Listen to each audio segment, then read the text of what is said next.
alô, boa noite. Tudo bem, galera? Estamos aqui com a nossa voz da consciência. Alô! Tá ouvindo? Tá funcionando? Me confirma se tá funcionando direitinho.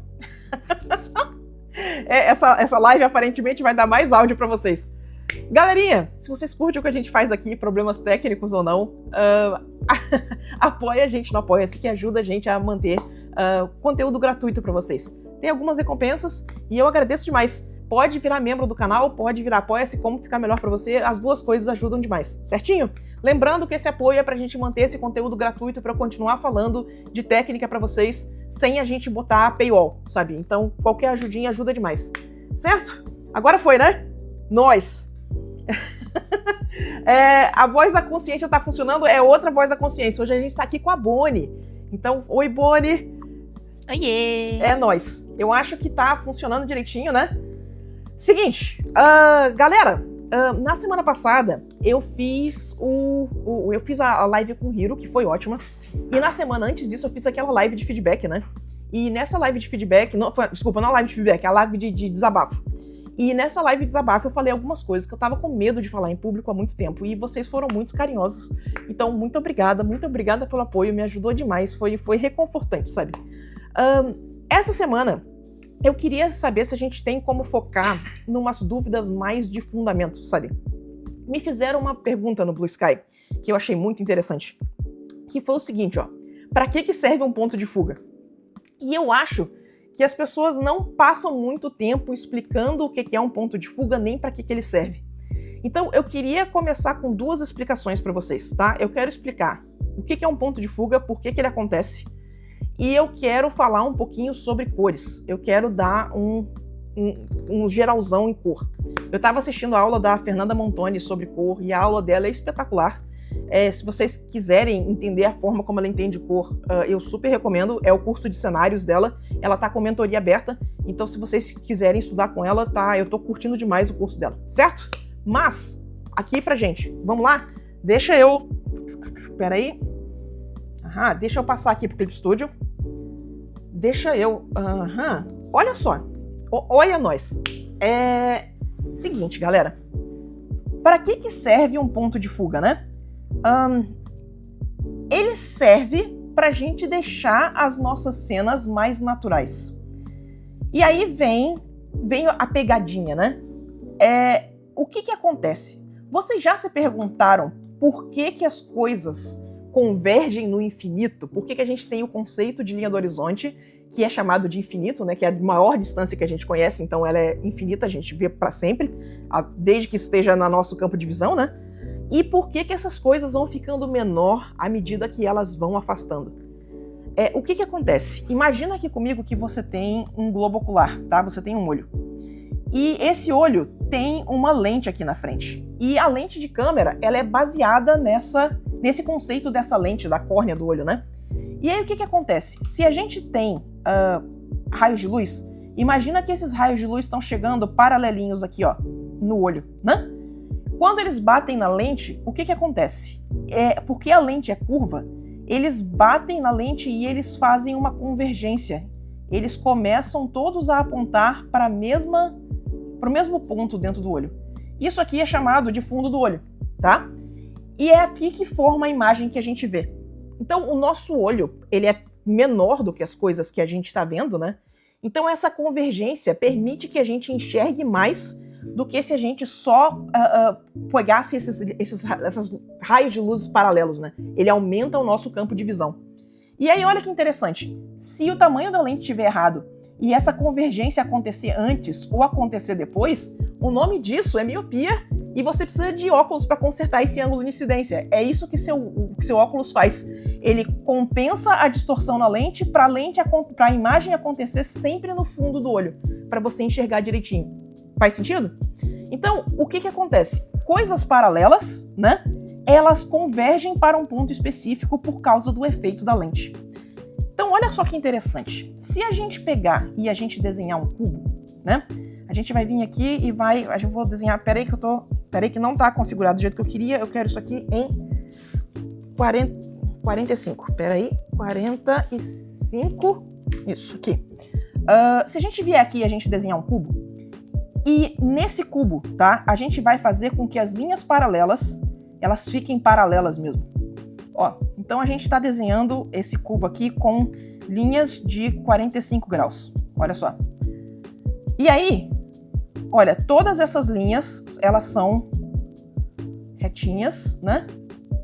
E a gente tem, ó, aqui, e a gente tem o verdinho aqui, ó. Era mais em cima, né? Aqui, pronto. Olha que massa. É um cubo, né? Mas você tá vendo como é que ele tá esquisito? Ele tá meio distorcido, ele não parece real de verdade, parece que ele tá achatado, né? Por que isso tá acontecendo? Porque a gente tá com todas as linhas realmente paralelas. Não tá acontecendo convergência nenhuma. Olha só. Todas essas linhas estão paralelas entre si. Elas não se tocam. Se a gente estender elas para sempre aqui, elas vão ficar paralelas e elas não se tocam. Tá vendo? Ó. Então isso aqui pra gente não é natural.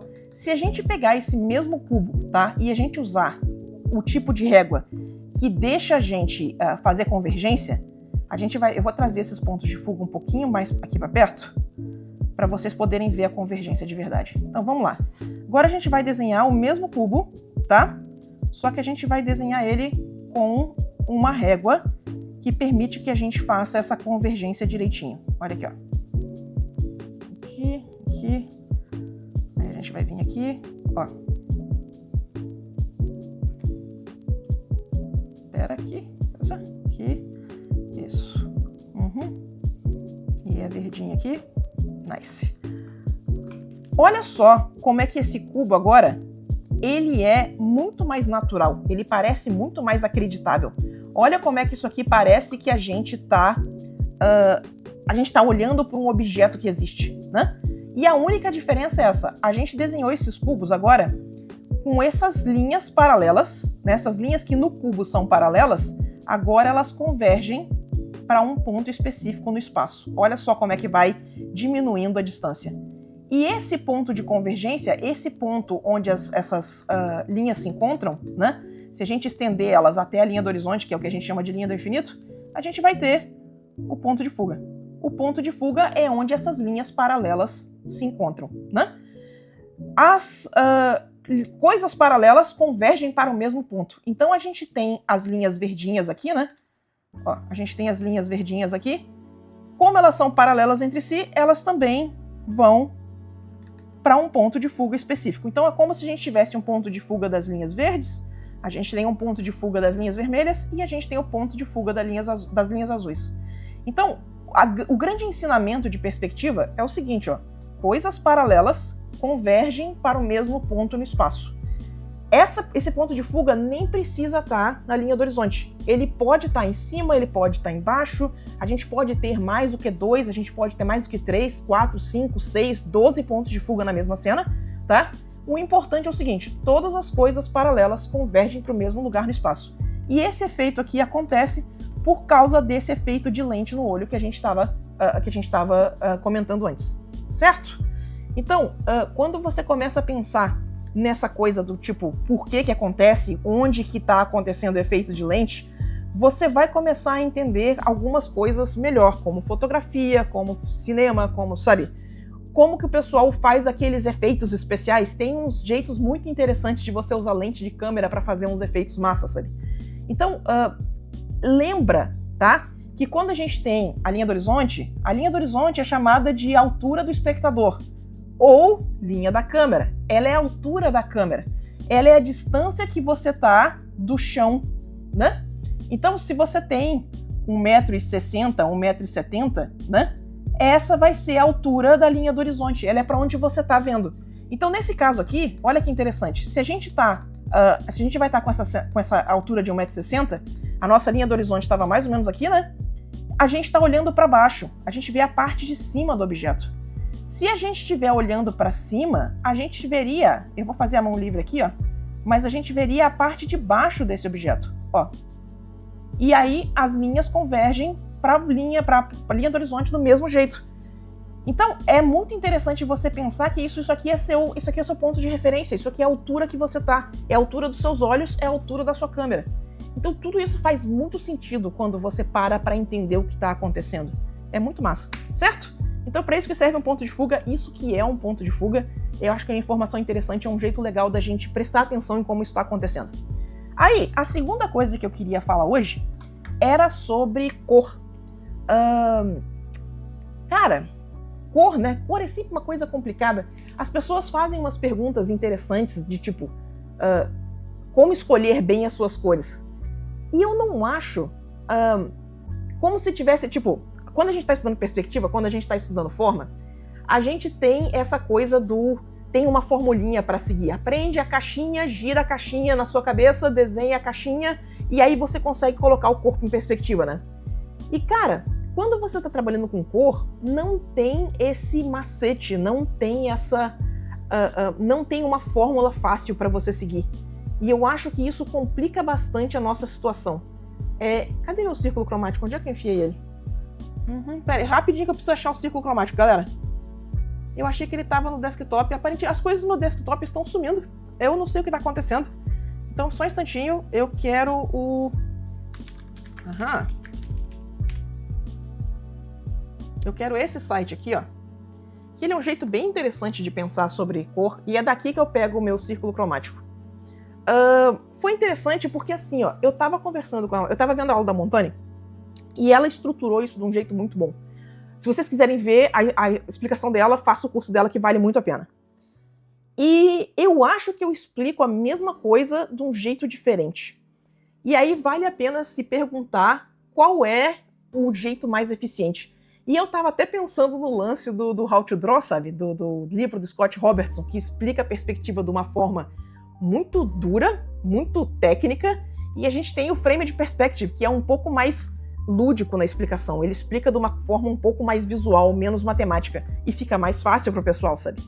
Então, eu achei o método da Montoni muito intuitivo, muito você vê o resultado acontecendo. Talvez a minha explicação seja um pouco rígida demais, mas assim, ó, o que eu quero que vocês prestem atenção é o seguinte: quando a gente está analisando uma paleta de cor, quando a gente está entendendo como é que uma cor é utilizada, né? A gente precisa entender que é o seguinte: a gente tem o círculo cromático, né? A gente tem aqui direitinho. Ó. E o que a gente faz é que a gente usa só um pedaço desse círculo cromático. No geral, esse lance de escolher cor não tem muito uma fórmula, porque você pode fazer isso funcionar com várias cores diferentes. O grande macete é o seguinte: a grande diferença é que quando as pessoas começam a trabalhar com cor, a gente vem... Deixa eu pegar mais uma informação aqui. Deixa eu pegar mais um... Só um instantinho, porque eu vou precisar de mais... Vou precisar de mais informação aqui. Vamos pegar mais um jeito de escolher cor.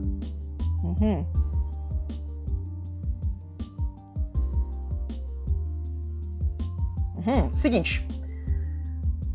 O grande erro que as pessoas fazem no início, tá? É que, tipo, tem uma cor. Vou pintar um laço de fita vermelho. As pessoas escolhem a cor do laço de fita, né? E aí ela vem pra cá e ela escolhe fazer a sombra vindo pra baixo. Ela vai só pra baixo no seletor de cor. Isso aqui dá uma transição de cor pouco real, tá? Dá uma transição de cor pouco interessante. A sua imagem vai ficar lavada. Por quê? Por que isso acontece? Quando você só pega o seletor de cor e você tem uma cor base e aí você escolhe um tom mais escuro, a única coisa que você fez é adicionar preto. Qual é a propriedade do preto? Preto é uma cor com pouquíssima saturação. Então você tirou saturação dessa cor. Você veio aqui e você pegou a saturação e reduziu. Você misturou ela com cinza.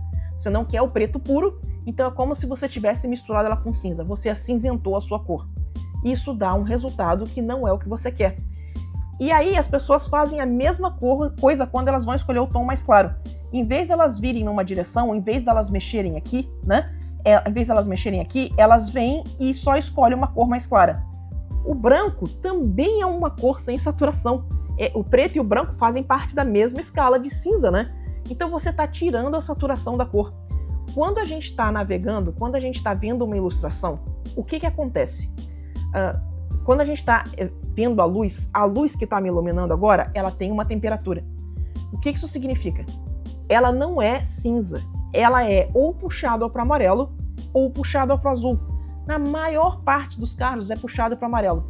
Então, se você quiser fazer que o seu objeto vermelho fique mais natural, ao invés de você só puxar ele para o banco, o que você vai fazer? Você vai caminhar, vamos supor, a gente tá com a luz mais amarela, né? A gente vai vir aqui, ó, nesse vermelho, e aí a gente vai puxar ele um pouquinho para o amarelo, e em vez da gente ir em direção ao branco, a gente vai em direção à beirada do quadrado. A gente vai aumentar essa saturação. A gente não quer misturar com cinza. A gente quer um tom que fique um pouco mais interessante. Olha aqui, ó. E aí, o que acontece, tá? Tem várias explicações de por que isso acontece, mas na hora que você vai escolher a sombra, se você for em direção ao amarelo na hora de escolher a luz, quando você for escolher a sombra, você vai em direção a outra cor. A gente tem o espectro de temperatura, né, que é amarelo e azul. Então, se a luz está amarela, a sua sombra está azul.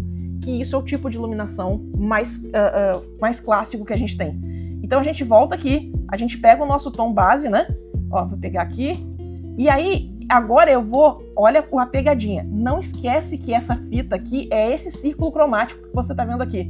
A distância para o azul não é passando pelo amarelo, é passando pelo rosa. Então, a gente vai vir aqui de cima para baixo, ó. E aí, a gente vai escurecer a cor. E aí, o outro pulo do gato. A gente não vai escurecer só movendo para baixo. A gente também vai dar aquela aumentadinha na saturação. E agora você tem uma cor de sombra, ó, muito mais interessante. E se você continuar descendo aqui, ó, a gente vai continuar criando esse degradê que vai te dar esse resultado massa, certo?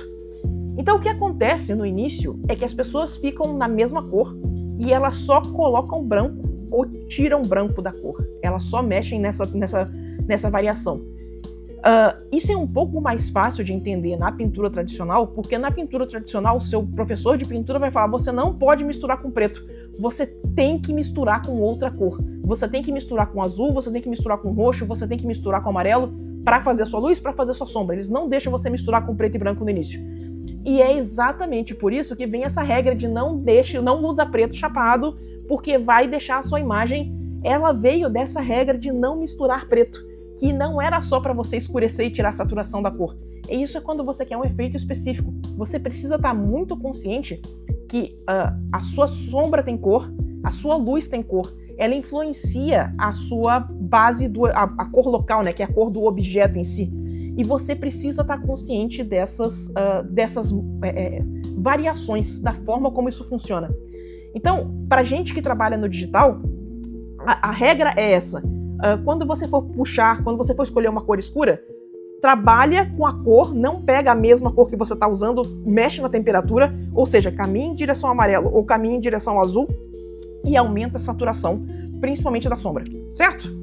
Então, quando você vai montar uma paleta, quando você está pensando em como que isso está acontecendo, né? A gente tem que trabalhar com esse conceito de paleta reduzida. E aí eu quero trazer uma imagem aqui, que eu frequentemente uso ela de exemplo na mentoria, porque eu acho que ela funciona muito bem. É a capa de um suplemento que o Tyler Jacobson pintou para D&D. Olha só. Deixa eu pegar a imagem aqui, rapidinho. E aí eu quero que vocês comecem a entender como que a gente trabalha com menos cor para a imagem ficar interessante. Deixa eu expandir o canvas aqui rapidinho. A gente vai vir aqui. Isso. Olha que massa. Eu adoro essa ilustração, tá? Tem algumas coisas para a gente prestar atenção. A gente estuda valores antes da gente estudar cor, porque é o seguinte, o que faz essa imagem ler bem são os valores dela. Então presta atenção como é que aqui no fundo é tudo super claro. Presta atenção como é que as coisas aqui na frente são super escuras. Mesmo o fogo não tá com branco puro, tá? Gente, olha como é que essa mancha é mais escura do que a mancha que tá aqui atrás. Então, ele faz essa composição, essa separação de valores muito bem. O fundo claro, a frente mais escura e o contraste completo no nosso ponto de interesse. Certo? Então, a primeira coisa que a gente precisa entender é isso. A gente tem essas concepções, a gente tem essa dificuldade, porque assim, ó, quando a gente está escolhendo uma cor, quando a gente está trabalhando com isso, a gente tem o amarelo aqui, ó. Deixa eu pegar um pincel durinho. Aqui a gente tem o amarelo, né? O amarelo, ele tem bem pouca variação em que você ainda vai chamar isso aqui de amarelo. Tá? A gente tem, esse aqui já é laranja, tá vendo? A gente varia muito pouco. Se a gente varia muito esse amarelo, a gente para de chamar ele de amarelo, né? Então eu vou voltar aqui pro amarelo purinho, esse aqui, né? Pera, é um pouquinho mais frio, né? Aqui, ó, isso. Se eu escurecer essa cor, isso aqui a gente muitas vezes chama de verde ou mostarda, ou isso aqui a gente não considera como amarelo, mas ele é o pigmento amarelo misturado com preto. Isso aqui é parte da mesma família. Essa variação de cor, ela não é o suficiente para a gente poder realmente chamar isso aqui de outra cor. Mas a gente tem esse problema que, por causa da forma como a gente categoriza as cores na linguagem, a gente exclui isso aqui de ser amarelo. A gente não tem amarelo escuro. O amarelo escuro a gente já chama de verde, a gente chama de marrom, a gente chama de outras cores.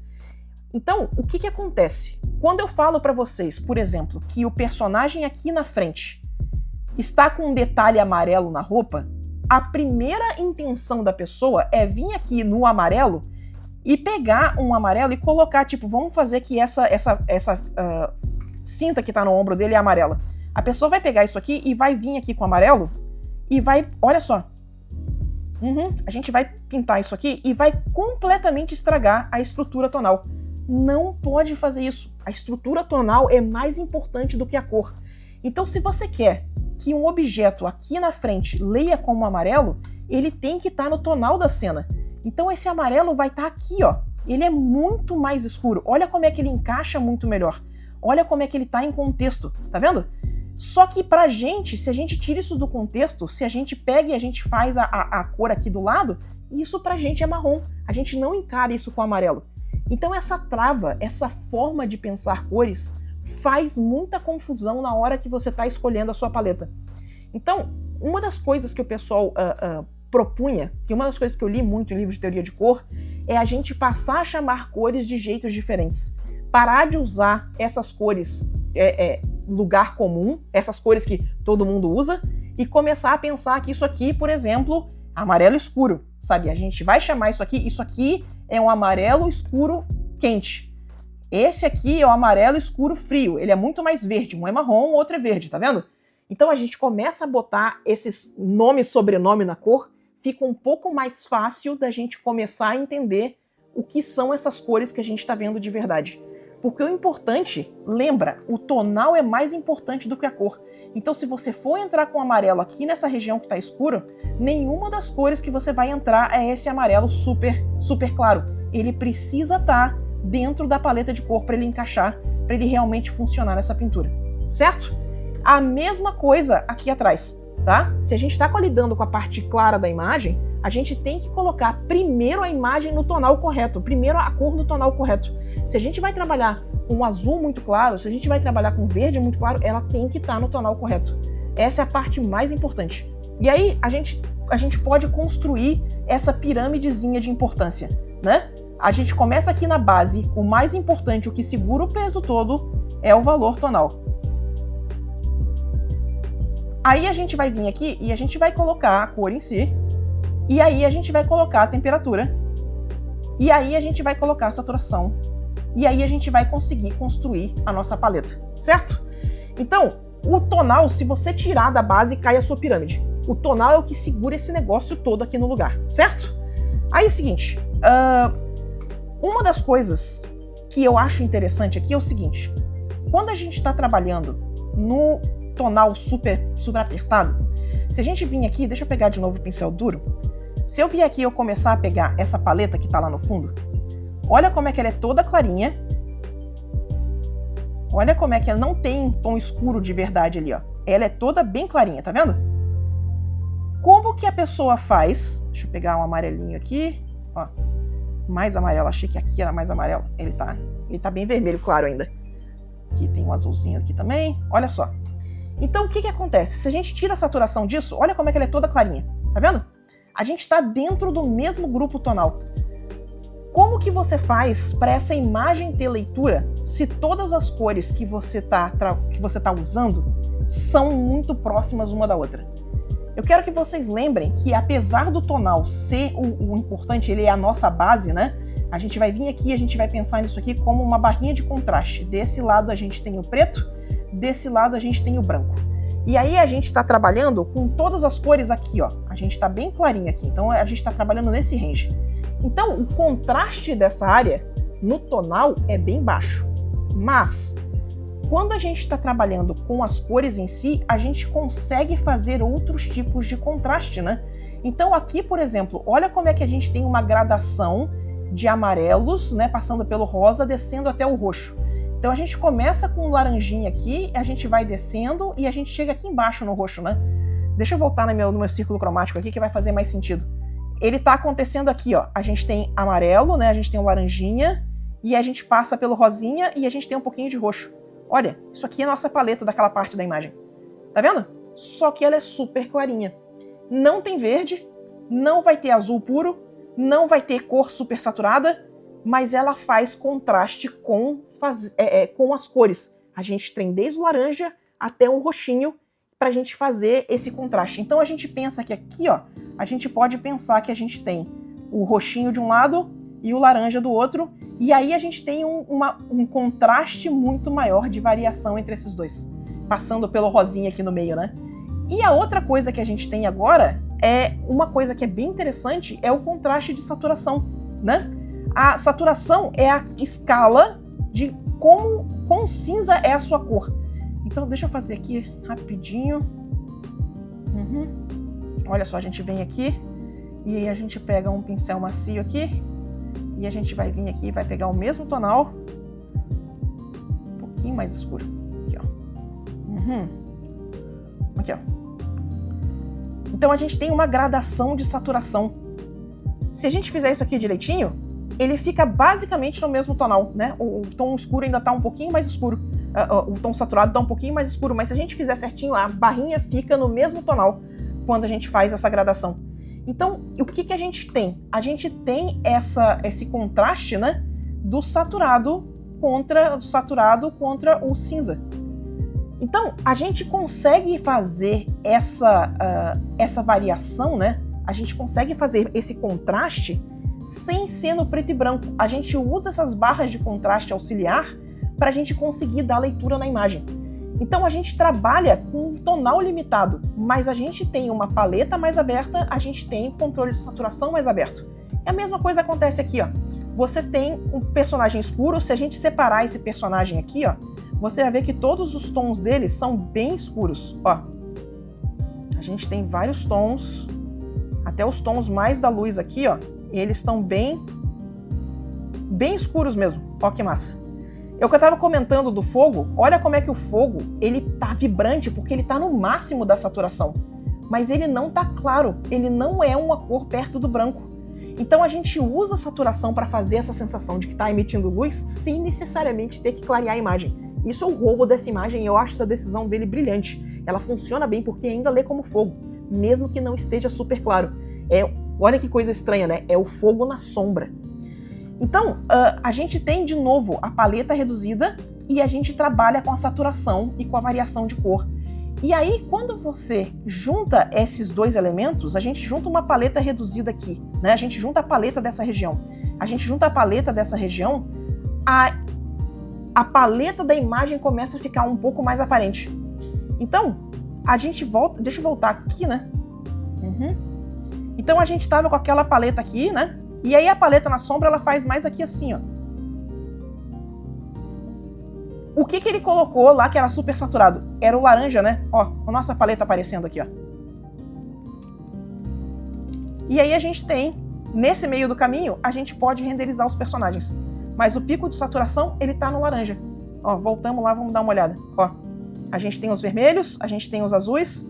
O verde tá desaturado, ele não tem muito verde na paleta. A gente tem vermelho arroseado aqui também. Tá vendo? Mas essa é uma imagem que não tem verde. Então a nossa paleta, ela tá acontecendo mais aqui, ó. A gente tem uns verdes cinzas, a gente tem um tanto de azul e a gente tem o pico de saturação no laranja. Então o grande lance de trabalhar com cor é você entender que você primeiro precisa manter a sua estrutura tonal no lugar. Você não pode sair da sua estrutura tonal. Se você sair da sua estrutura tonal, a sua imagem perde leitura. Essa é realmente a base da pirâmide, ela é a parte mais importante.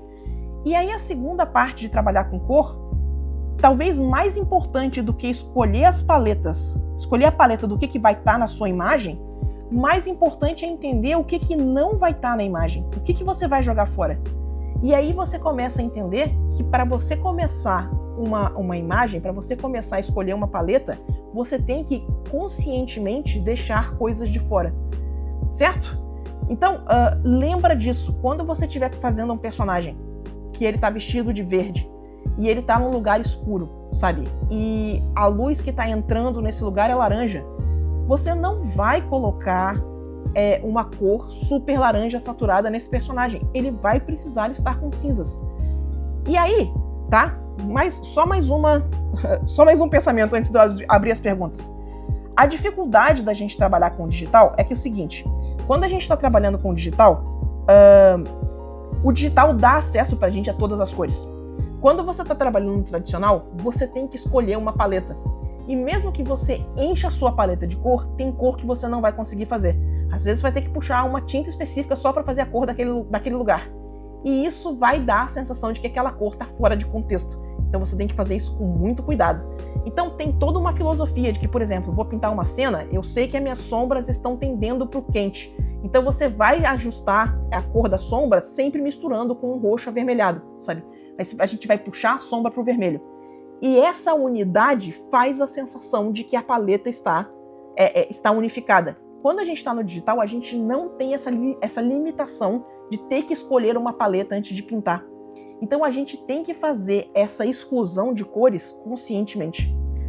Tem alguns jeitos de você trabalhar com isso. E aqui eu vou dar um exemplinho que a Montoni deu, que eu já tinha visto em outros lugares, mas ela explicou muito bem. O que ela faz? Ela vai vir aqui, a gente vai pegar um círculo cromático, né? E a gente vai escolher cores. Eu vou escolher mais no freestyle aqui, ó. Mas eu vou escolher cores irmãs, ó. Vamos fazer uma paletinha aqui, ó. A gente vai vir aqui e a gente vai escolher uma paleta. Você tá vendo que eu não tô trabalhando com cores super saturadas, né? A gente tá trabalhando mais com cor base, aqui assim, ó. E aí você entra... Essa parte de você escolher as cores é como você quiser, né? E aí o que você vai fazer, que é a grande vantagem do digital, é pegar aqui e falar, cara, minha sombra, ela vai tender pro roxo. Então eu vou vir aqui e vou fazer um roxinho em cima de tudo e vou mexer com a saturação. Então a gente tem uma paleta de sombra, a gente tem uma paleta de meio tom, e aí você entra aqui, se a gente foi pro roxo, né, vamos para outra direção. De novo, deixa eu botar um screen, acho que pode ser. Aqui, e a gente vem aqui, ó, e temos a cor da nossa luz. Então, o que ela faz? Como que ela resolveu esse problema? De novo, a aula dela vale a pena demais, tá, galera? Isso aqui é só um detalhezinho da aula dela. Como que ela resolveu esse problema? Em vez dela vir aqui e pensar no círculo cromático, que é como eu faço, ela pegou e construiu uma paleta e jogou um pedaço da paleta fora. De novo, a gente volta nessa paleta, essa paleta não tem azul. Então a gente jogou um pedaço do círculo cromático fora, ela não tem azul, não tem verde. Se você for pintar uma cena de floresta com essa cena aqui, você vai ter que se virar com muito cinza para representar as árvores, sabe? Porque não tem verde, não tem aquele verde mais azulado para você pintar a floresta. Como que você pinta a floresta com essa paleta? E esse é o desafio. Sula. Oi? Mostra aquele exercício que você fez, acho que do Play. Sim, era o próximo passo. Nice. Ah, tá. Então, seguinte, como é que eu fiz para praticar essa ideia de fazer essas cenas, tá, coloridas sem...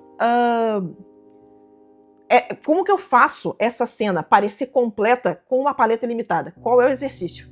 E esse exercício é massa, eu recomendo que vocês façam ele, que ele é muito legal. Olha aqui, ó, deixa eu pegar aqui. O que é o exercício? Deixa eu voltar aqui rapidão. Olha só, a gente vai pegar, vou trabalhar com amarelo. Quando eu trabalhei com amarelo. Isso aqui tá um pouquinho mais laranja, mas vai funcionar.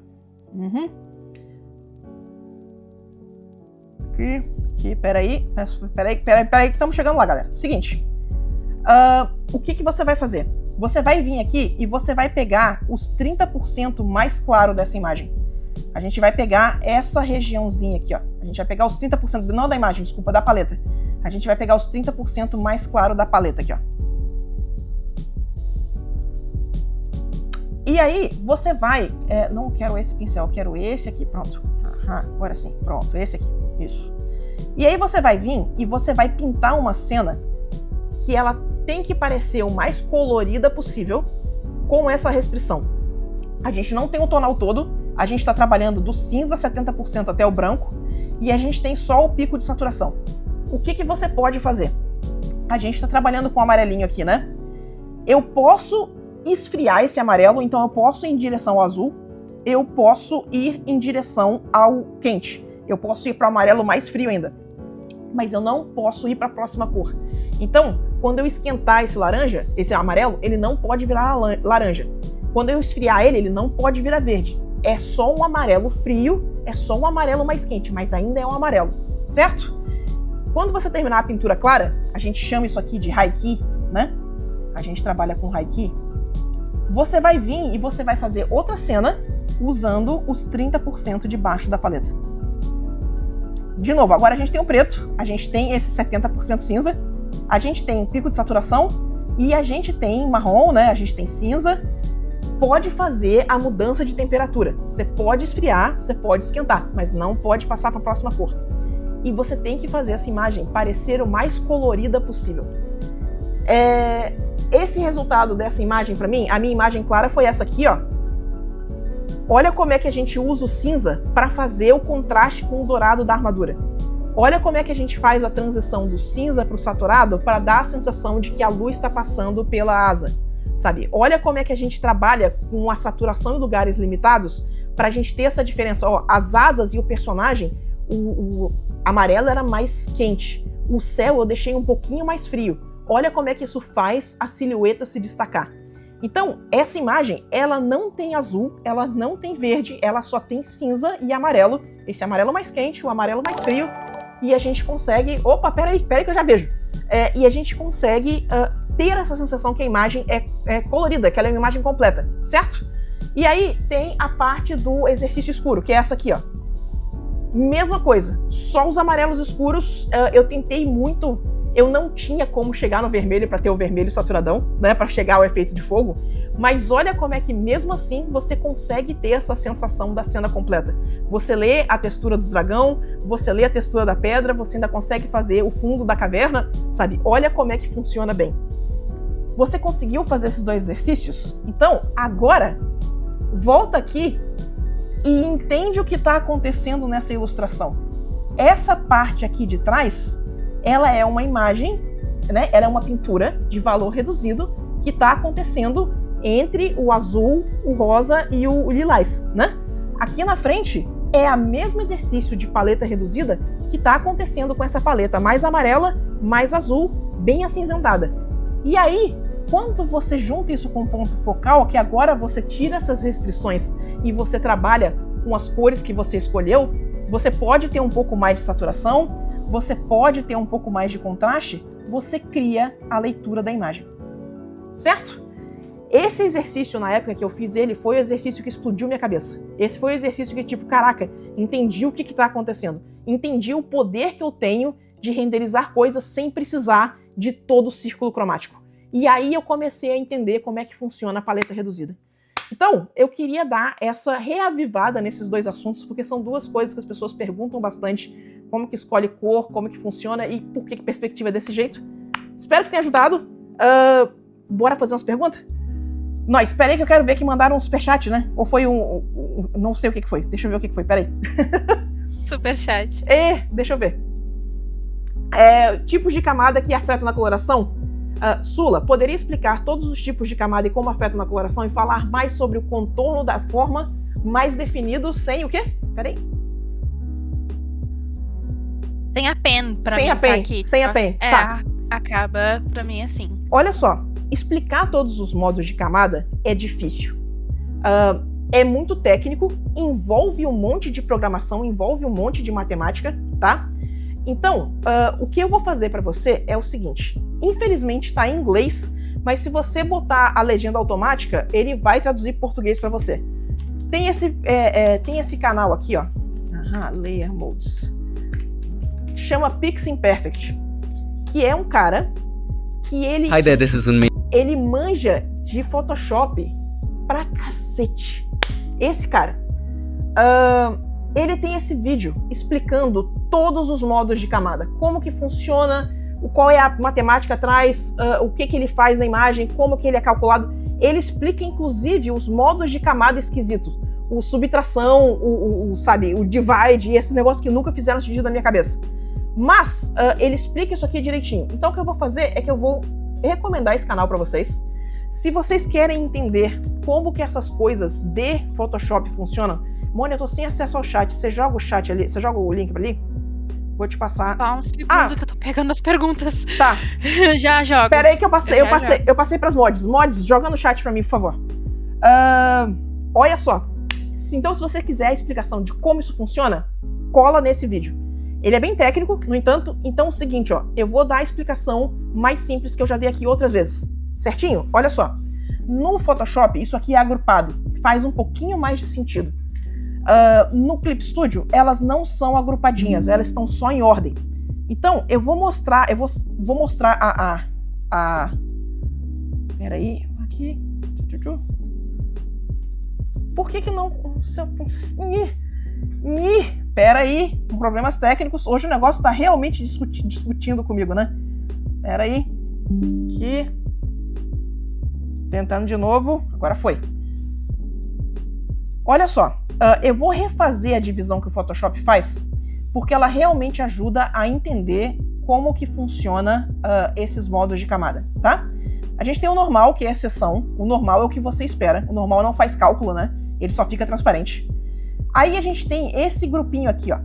Darken, Multiply, Color Burn, Linear Burn, Subtract. Esse grupinho escurece.